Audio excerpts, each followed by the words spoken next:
hello student आपन गोटे खुशी खबर आप ओ ट्रिपल एससी तरफ गोटे आप नुआ नोटिफिकेशन आसी आप चेक करेंगे 21 डेट आसी नोटिस नंबर आप चेक करेंगे आपन एटा को मान को स्टूडेंट आसी ना जो मैंने आपन देथिले एलआई आपन फॉरेस्टर एंड फॉरेस्ट गार्ड जो एग्जाम देथिले आपनकर जो मैंने चाहूले रिजल्ट केबे आसीबो तार आपनकर एथर देखो आपनकर परसेंटेज स्कोर आपन आसी जाइए और आपनकर फिजिकल टेस्ट डेट और फिजिकल टेस्ट डेट और आपनकर जो स्क्रीनिंग लिस्ट सेटा आपनकर आसी जो मझे और फिजिकल टेस्ट आपनकर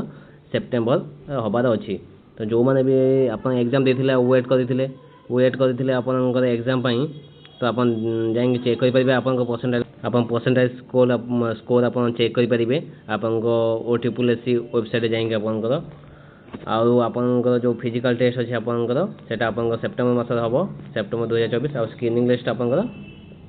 आपन आसो बहुत जल्दी आसो आपन खाली आप परसेंटेज स्कोर आप देदेची आप जाकि वेबसाइट आप चेक करेंगे आउ जो पिला माने चाहूले वेट करते एग्जाम भल कर वेट करते रिजल्ट